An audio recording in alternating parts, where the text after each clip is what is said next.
നമസ്കാരം. പാർട്ട്നേഴ്സ് സിനിമയുടെ പ്രസ് മീറ്റിലേക്ക് എല്ലാവർക്കും സ്വാഗതം. എൻ്റെ ആദ്യ സിനിമയാണ്. എൻ്റെ പേര് നവീൻ ജോൺ. ഇത് കാസർഗോഡ് മുഴുവനായി ചിത്രീകരിച്ച ഒരു സിനിമയാണ്. അപ്പോൾ എന്താ പറയുക, പ്രൊഡ്യൂസർക്ക് കൊടുക്കും. നമസ്കാരം, എൻ്റെ പേര് ദിനേഷ്. കൊല്ലപ്പള്ളി ഫിലിംസിൻ്റെ ബാനറിൽ നവീൻ ജോൺ സംവിധാനം ചെയ്യുന്ന പാർട്ട്നേഴ്സ് എന്ന ഫിലിം. എല്ലാവർക്കും സ്വാഗതം. കാസർഗോഡിനെ വളരെ മനോഹരമായി ഒപ്പിയെടുത്തിരിക്കുന്ന ഒരു പറ്റം നല്ല ആർട്ടിസ്റ്റുകൾ, നല്ല ടെക്നീഷ്യന്മാരെല്ലാം കൂടെ എന്താ പറയുന്നത് ഏറ്റവും നന്നായി വന്നിരിക്കുന്ന ഒരു സിനിമയുടെ വിശേഷങ്ങൾ അറിയാനാണ് നമ്മളെല്ലാവരും കൂടെ കൂടിയിരിക്കുന്നത്. അപ്പോൾ എല്ലാവർക്കും സ്വാഗതം. സജ്ജു കൈമാറ.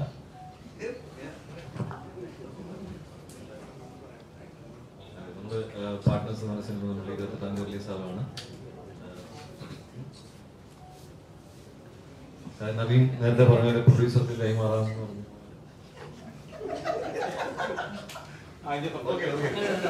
പറയാനില്ല. അപ്പൊ നേരത്തെ ഇങ്ങനെ പ്രൊഡ്യൂസർ സംസാരിക്കുമെന്ന് പറഞ്ഞ പോലെ പണ്ടുപോലെ കഥ പറഞ്ഞിട്ട് നവീൻ പറഞ്ഞാണ് ബാക്കി കാര്യങ്ങൾ പ്രൊഡ്യൂസർ സംസാരിക്കും. പിന്നീട് ഞങ്ങൾ ഞെട്ടലോടെയാണ് പ്രൊഡ്യൂസറിൽ നിന്ന് ആ വാർത്ത കേട്ടത്. ശമ്പളം പറഞ്ഞിട്ട് സത്യമായിട്ട് പറയുന്നത്. പക്ഷെ അത് നമ്മള് വളരെ മനോഹരമായിട്ട് ഈ സിനിമ ഷൂട്ട് ചെയ്തു. നമ്മള് കൊല്ലപ്പള്ളി ബാക്കി പറയിപ്പിക്കില്ല. അപ്പോ നമ്മളത് വളരെ രസകരമായി ഷൂട്ട് ചെയ്തു. ഈ ഷൂട്ടിംഗ് വേളയിൽ ധ്യാൻ ശ്രീനിവാസൻ എന്ന അത്ഭുത പ്രതിഭ എനിക്ക് പരിചയപ്പെടാൻ സാധിച്ചു. ഒരുപാട് ആരാധിക്കും. അങ്ങനെ അവിടെ വെച്ചാണ് ധ്യാൻ ശ്രീനിവാസൻ എന്ന തുറന്ന പുസ്തകത്തിന്റെ ഒരു കോപ്പി എനിക്ക് കിട്ടിയത്. അതിലൊരുപാട് സന്തോഷം. ഞാൻ ഈ സിനിമ ചെയ്തതിൽ എനിക്ക് ഏറ്റവും വലിയ സന്തോഷം എന്ന് പറഞ്ഞാൽ അത് ഞാൻ ഓണസ്റ്റ് ആയിട്ട് പറയുന്നതാണ്. ഞാൻ ധ്യാനിനെ പരിചയപ്പെട്ടാണ് 2021 അല്ലെങ്കിൽ 2022 ഞാൻ ഏറ്റവും സന്തോഷകരമായ ഒരു കാര്യം ധ്യാനിനെ പരിചയപ്പെട്ടതാണ്. അതുപോലെ തന്നെ കൊല്ലപ്പള്ളി അതിന്റെ ബാക്കി പത്രം നടന്നുകൊണ്ടിരിക്കുന്നു. ഞാൻ കൊടുക്കുന്നുണ്ട്. ഷാൻചേട്ടാ ബാക്കി ഒന്ന് വാങ്ങിച്ചെടുക്കണ്ടേ? അപ്പോ അങ്ങനെ നമ്മൾ ഒരുപാട് ഒരു 10-40 ദിവസം കൊണ്ട് നമ്മൾ ഒരുപാട് എൻജോയ് ചെയ്ത ഒരു സിനിമയാണ്. ആ ഒരു സൗഹൃദത്തിൽ നല്ലൊരു സുഹൃത്തുക്കളാണ് നമ്മളെല്ലാവരും. അപ്പൊ ഈ സിനിമ വരുന്നത് അത് നിങ്ങൾ എല്ലാവരും കണ്ട് സ്വീകരിക്കുമെന്ന് വിശ്വസിക്കുന്നു. ശ്രീകാന്ത്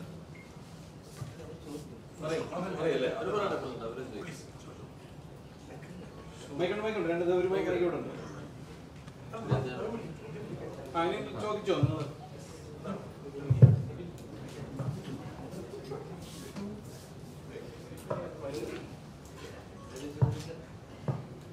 ഈ ധ്യാൻ ചേട്ടനിലെ സ്റ്റോറി ടെല്ലറിനെ ആദ്യമായിട്ട് നേരിട്ട് കാണുകയും തീർത്തുമൊക്കെ ചെയ്ത ആള് അനുഷേട്ടനാണെന്ന് പറയുകയുണ്ടായി.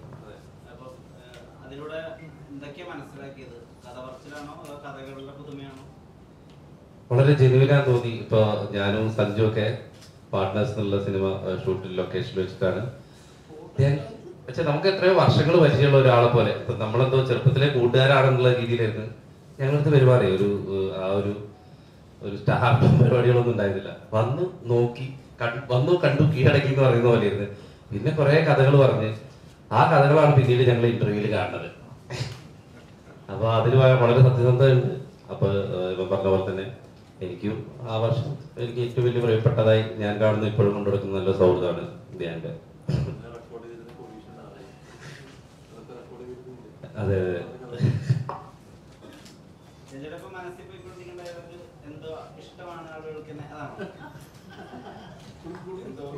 ഞങ്ങളടുത്ത് പരീക്ഷയ്ക്ക് ശേഷമാണ് ഇത് പുറത്തേക്ക് വിട്ടു തുടങ്ങിയത്. പാർട്ട്നേഴ്സിനെ പറ്റി എന്നെ പറ്റിയില്ലല്ലോ ചർച്ച. പ്രസ് മീറ്റ് അല്ലല്ലോ എന്റെ ബുക്കിംഗ് പറയേണ്ട പ്രസ് മീറ്റ് അല്ലല്ലോ. സിനിമയെ കുറിച്ച് സംസാരിക്കും അല്ലേ? പറയൂ.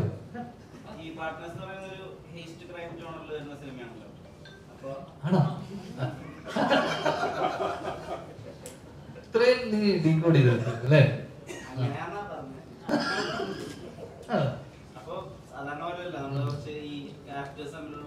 ഇന്റർകണക്ഷനും റാമിയൊക്കെ ഓർത്ത് വെക്കേണ്ടതുണ്ടല്ലോ. ഇത്രയധികം കമ്മിറ്റ്മെന്റ്സിന്റെ ഇടയിൽ പാർട്ട്നേഴ്സിന്റെ കഥ മാത്രം ഓർത്ത് വെക്കാൻ എന്തെങ്കിലും കുറുക്ക് വഴികൾ?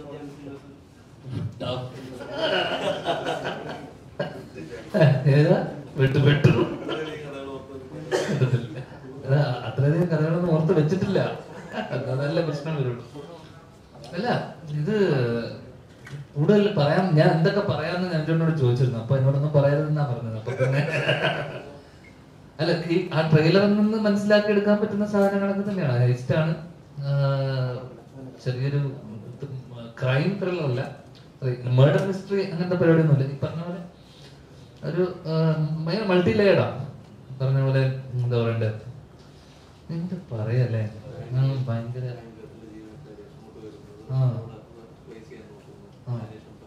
കണ്ണൂർ സ്ക്വാഡിന്റെ റൈറ്റർ ബാക്കി പറയും.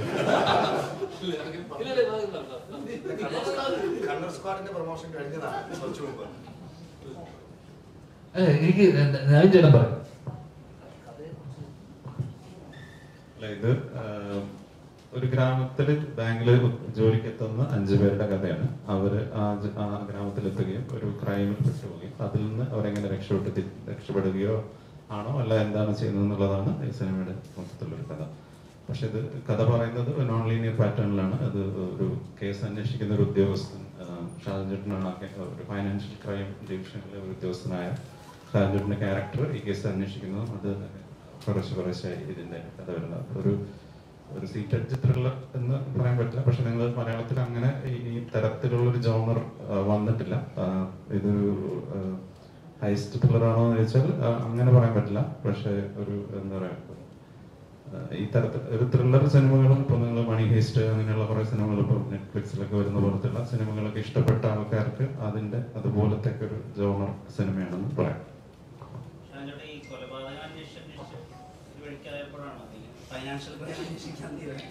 ഒരു പുതിയ ഡിപ്പാർട്ട്മെന്റ്, ഞാനിപ്പോഴത് കേൾക്കുന്നത്. കൊള്ളാം. പോലീസ് അല്ല എന്ന് പറയുമ്പോൾ തന്നെ ഒരു സന്തോഷമുണ്ട്. പക്ഷെ അന്വേഷണം തന്നെയാണ്, വളരെ ഇൻട്രസ്റ്റിംഗ് ആയിട്ടുള്ള രീതിയിലുള്ള അന്വേഷണമാണ്. ഒരു വളരെ ഡിഫറെന്റ് ആയിട്ടുള്ളൊരു മേക്കിംഗ് കാര്യങ്ങളൊക്കെ ആണുള്ളത്. ഒരുപാട് സന്തോഷമുണ്ട്. പക്ഷെ സത്യം പറയുകയാണെങ്കിൽ ഞാൻ ഇന്ന് ഇവിടെ വന്നത് ഈ പാർട്ട്നേഴ്സിന്റെ ഈ ഇതിനൊന്നുമല്ല കേട്ടോ. സത്യം പറഞ്ഞാൽ പ്രസ് മീറ്റിനല്ല. കാരണം ഈ സിനിമ നല്ലതാണെങ്കിൽ തീർച്ചയായിട്ടും സിനിമ ഓടും. ഈ സിനിമയിൽ കുറെ കാര്യങ്ങളുണ്ട്. ഞാൻ വന്നത് ഈ ചെറുക്കൻ എന്തൊക്കെയാണ് ഇന്റർവ്യൂവിൽ പറയുന്നത് നമുക്കൊന്ന് അറിയണമല്ലോ. നമ്മൾ നേരിട്ട് ഇതുവരെ കണ്ടിട്ടില്ല. അപ്പൊ എന്താണ് പറയുന്നത്, എന്താണ് പരിപാടികൾ. ഇപ്പൊ 2-3 സിനിമയായിട്ട് ഒരുമിച്ച് അഭിനയിക്കുന്നു. അപ്പം അഭിനയിക്കുന്ന കാര്യങ്ങളൊക്കെ നമുക്കറിയാം. എത്രത്തോളം ഡെഡിക്കേറ്റഡ് ആണെന്നുള്ള കാര്യം നമുക്കറിയാം. സിനിമയെ കുറിച്ച്, സിനിമ എങ്ങനെയാണ് ഇദ്ദേഹം കാണുന്നത് എന്നൊക്കെയുള്ള കാര്യം നമുക്ക് വളരെ വ്യക്തമായിട്ട് അറിയാം. കുറച്ചുമ്പോ പറഞ്ഞില്ലേ, ഈ സിനിമയെ കുറിച്ച് എന്താണ് പറയേണ്ടത്, ഒന്നും പറയാൻ ഒന്നും അറിഞ്ഞൂടാ. അതുകൊണ്ട് തന്നെയാണ് ഒന്നും പറയുന്നത്.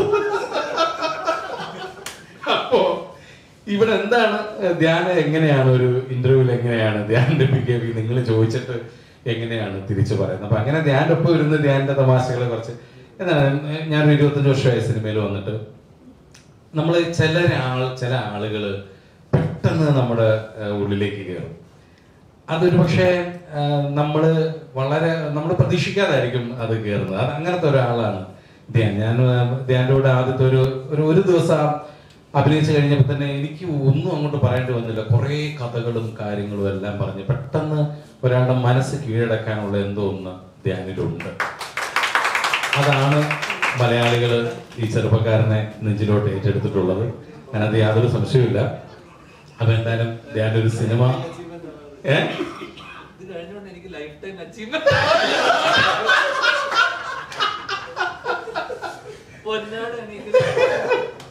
അപ്പൊ ഒരുപാട് സന്തോഷമുണ്ട്. ധ്യാന്റെ ഒരു ഇന്റർവ്യൂവിലും കൂടെ പങ്കെടുക്കാൻ ഒരു ഭാഗ്യം കിട്ടി. ഇനി ബാക്കി ഇവിടെ ഇരുന്ന് എന്തായാലും കാണണം. ഇതൊക്കെയാണ് എന്റെ ക്യാരക്ടർ. ഇതാണ് വളരെ ഇൻട്രസ്റ്റിംഗ് ആയിട്ടുള്ള ഒരു ക്യാരക്ടറാണ്. വളരെ വളരെ ഒരു ഡിഫറെന്റ് ആയിട്ടുള്ള ഒരു മേക്കിംഗ് ആണ് അദ്ദേഹം, നമ്മുടെ ഡയറക്ടർ. പിന്നെ എനിക്ക് പറയാനുള്ളത് പ്രൊഡ്യൂസർ കൊല്ലപ്പള്ളിയെ കുറിച്ചാണ്. ദയവേത് നിങ്ങളുടെ എല്ലാവരുടെയും ക്യാമറ അദ്ദേഹത്തിന്റെ ഷൂയിലേക്ക് ഒന്ന് സൂം ചെയ്യണമെന്ന് ഞാൻ പ്രത്യേകം റിക്വസ്റ്റ് ചെയ്യുകയാണ്. അത് മറ്റൊന്നുമല്ല, ഞാൻ വന്നു കഴിഞ്ഞപ്പോൾ തന്നെ അദ്ദേഹത്തിനോട് പറഞ്ഞു, ഞാൻ ചോദിച്ചു ഇത് എവിടെ നിന്നാണ് കൊല്ലപ്പള്ളി ഈ ഷൂ മേടിച്ചത്. എന്നോട് പറഞ്ഞു, ചേട്ടാ നമുക്ക് ഒരു ഷൂ മേടിച്ചു ഒരു ഇന്റർവ്യൂവിൽ കഴിഞ്ഞിടയ്ക്ക് ഇട്ടിരുന്നത് ഭയങ്കര വൈറലായി. അപ്പൊ ഇന്ന് എങ്ങാനും ധ്യാന്റെ കൗണ്ടർ ഏറ്റില്ലെങ്കിൽ ഈ ഷൂ ഉണ്ടെങ്കിലും നമുക്ക് പിടിച്ചു നിൽക്കണമല്ലോ എന്ന് പറഞ്ഞിട്ടുകൊണ്ട് വന്ന ഷൂ ആണ്. ഇനി ഈ ഷൂവിന്റെ പേരിൽ നിങ്ങൾ ഈ സിനിമ കാണാതിരിക്കരുത്. ഈ സിനിമയും ഈ ഷൂവും തമ്മിൽ യാതൊരു ബന്ധവും ഇല്ല എന്ന് പറഞ്ഞുകൊണ്ട് ഞാൻ മൈക്ക് കൈമാറുന്നു.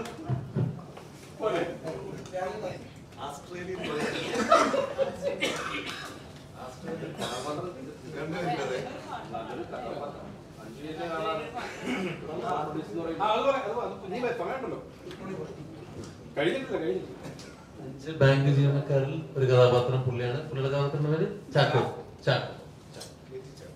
ഇറങ്ങിയോന്ന് എനിക്കറിയില്ല, പിന്നെ നമുക്ക് തീരുമാനിക്കാം. ഇത്തരം പ്രഷറുകളൊക്കെ ഭയങ്കരമാണെന്നുണ്ടോ ഇന്റർവ്യൂ ക്ലിയറാക്കാൻ വേണ്ടി?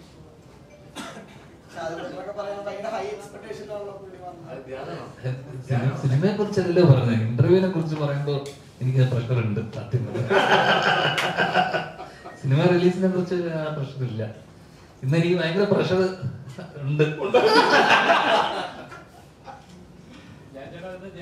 മാസം കുടുംബശ്രീ കുഞ്ഞാട് ഇറങ്ങി സ്വർഗത്തിലെ ഘട്ടം ഇറങ്ങി പാർട്ടിനെ സർക്കാർ പോകുന്ന ജാൻചേട്ടന്റെ സിനിമ ഈ മാസം മുഴുവൻ ജാൻചേട്ടനുള്ളതാണെന്ന് തോന്നുന്നു. അതെ, ഈ വർഷങ്ങളുണ്ട്.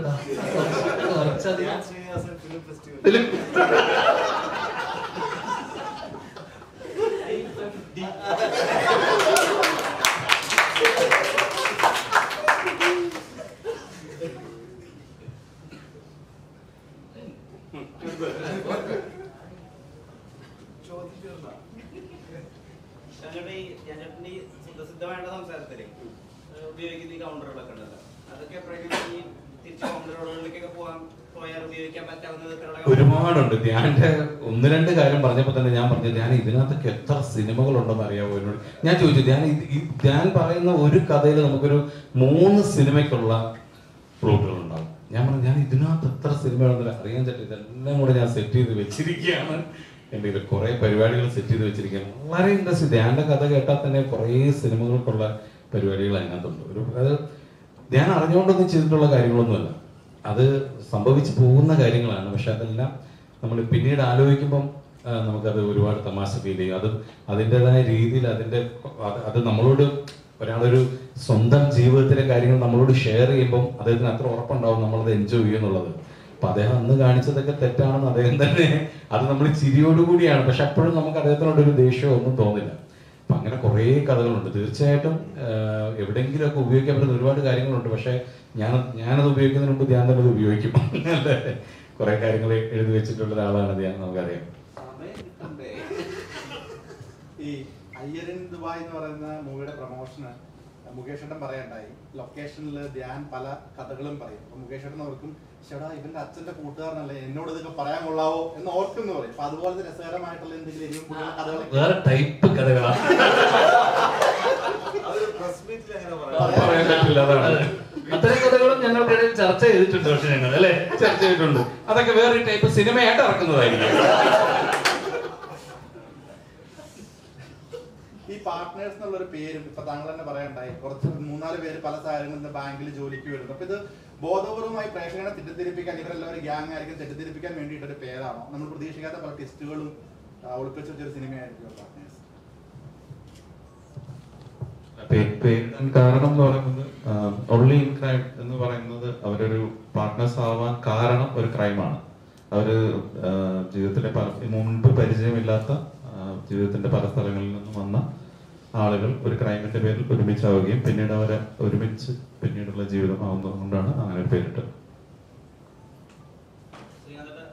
ജ്യേഷ്ഠന്റെ കൂടെ ജോലി ചെയ്തിട്ടുണ്ടല്ലോ, സിനിമയും സംവിധാനം ചെയ്തിട്ടുണ്ടല്ലോ ധ്യാൻ ചേട്ടന്റെ.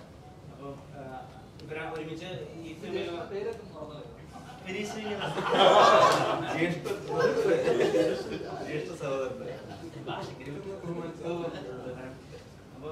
ഇവരിലുള്ള സാമ്യതകൾ എന്താണ്?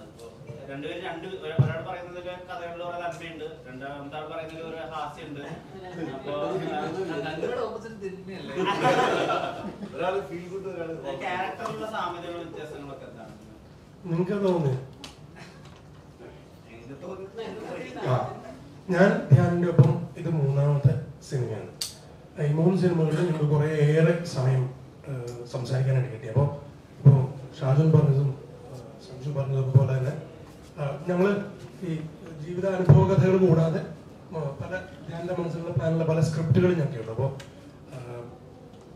അതൊക്കെ ആയിരുന്നു ഞങ്ങളുടെ പ്രധാനപ്പെട്ട ഡിസ്കഷൻസ് കിട്ടുന്ന സമയങ്ങളിലൊക്കെ. അപ്പോൾ എനിക്ക് പ്രധാനമായിട്ടും മനസ്സിലായത് നിറയെ ഒത്തിരി കഥകളും പൊതുവെ നമ്മൾ പലപ്പോഴും നമ്മൾ സാധാരണ ജീവിതത്തിൽ നമ്മൾ ഓർത്തു വയ്ക്കാത്തതുപോലെ അതെല്ലാം കൃത്യമായിട്ട് ഓർത്തു വയ്ക്കുകയും അത് വേണ്ട ഇടങ്ങളിൽ വളരെ കൃത്യമായിട്ട് അതിന്റെ കാൽപ്പനികതൊക്കെ ചെയ്ത് പറയുന്ന ഒരാളാണ്. വിനീതും അങ്ങനെ തന്നെയാണ്. വിനീതും കഥ പറയുമ്പോൾ വിനീതിന്റെ കൂടെയും ഈ പറഞ്ഞ പോലെ ആ സിനിമയ്ക്ക് മുമ്പ് മറ്റു പല സിനിമകളും ഡിസ്കസ് ചെയ്തിട്ടുണ്ട്. അപ്പോൾ രണ്ടുപേരും കഥ പറഞ്ഞിട്ട് രണ്ടുപേർക്കും രണ്ട് ശൈലിയുണ്ട്, രണ്ട് രീതിയുണ്ട്. ഞാൻ ഒരു കഥ പറഞ്ഞ് അത് ഞാൻ പകുതി നിർത്തിയിട്ട് അടുത്ത കഥ പറയും. വിനീത് അങ്ങനെയല്ല. വിനീത് ഒരു പരിപാടി പറഞ്ഞാൽ അതിന്റെ പ്ലാറ്റ്ഫോമിൽ എത്തിച്ചിട്ടേ പറയും. ഞാൻ എനിക്ക് തോന്നിയ പ്രധാനപ്പെട്ട വ്യത്യാസം.